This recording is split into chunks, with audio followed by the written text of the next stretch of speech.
Hi guys, we're on to game 3 of the season, and for the past 2 weeks, we've been playing Rodland, released by Jalico in 1990.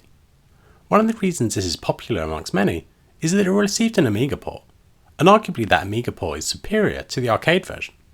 The game is a single screen platformer where you have a rod to attack, and you can create ladders to go up. You clear the enemies on each screen, and move on to the next level. For 1990, it's kind of shocking the amount of slowdown you get in this game. The hardware should have easily been able to do a single screen platformer perfectly smoothly, which is one of the reasons maybe then the Amiga port is seen as superior. Presumably it doesn't slow down as much, which is quite impressive for a home system. I can understand the nostalgia amongst many, but for me I've never played this before, and it's not really my style of game, so I didn't really enjoy it. I put in a few credits, posted a token score, but that was about it. We did have some very impressive performances though, so let's take a look at the scores. So I received 19 scores, and we've had returns from Robbie Bizzle, RetroDad's Dan, and Pingy. I mentioned last time that he earns the PCB for this, and he's done pretty well. Amongst the scores, there's kind of 3 groupings. From Ian 12th downwards, these are folks who scored about 150,000 or lower. Then from Colin in 11th, through to something like Tani Lou in 5th or Gary Gill Gaming in 4th, these guys are all pretty close, gradually increasing scores from around 200,000 through to 370,000. Our top 3 though, all distancing themselves from the pack. And they achieved a 1cc, which is pretty amazing. We've got Blue Yak in 3rd with 484,000. Then we've got Ian in 2nd with 496,000.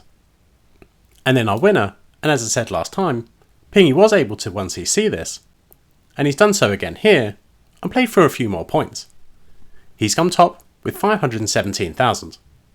That's a great job, and hopefully we'll see some more games that Pingy owns, so we can take part again. Now that we've had 2 games, let's take a look at the overall leaderboard. So we've now had 28 unique players, and we've got a bit of movement up and down the leaderboard. Tiny Lou is up 4 into 11th, Gary is up a couple into 8th, then we've got Blue Yak, with that 3rd place, he's up into 6th. Our biggest movers are Pingy and Ian. Pingy is now into 2nd after that win, matching Charlie Farr, who didn't play Rodland. And then Ian is up into 3rd, up 9 places. Getting ahead of me and Graham, who didn't play on this one. We're only 2 games in though, so it is all to play for.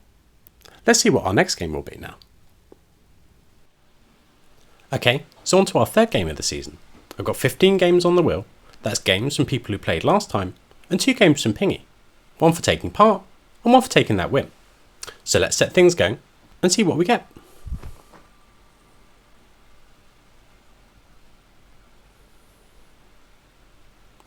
Oh, is it going to tick over? Oh, and it has. Okay, so it's Shadowland from Pingy. I actually don't know what Shadowland is, but it means Pingy can play again, which is great. So I'm going to make a video and be back in a sec. So our next game is Shadowland, released by Namco in 1987. This game only ever came out in Asia, so maybe no surprise I hadn't heard of it. It is from Namco though, so I expect it to be good. According to Wikipedia, you play as a young boy named Terasuke as he makes his way through Jigoku, a Japanese concept of hell, trying to reach Buddha who will determine his fate. You have 2 buttons, 1 to jump and 1 to fire a projectile weapon. A quick play and it seems decent. We'll see how everyone gets on. We'll be using shadowld.zip and default settings as usual.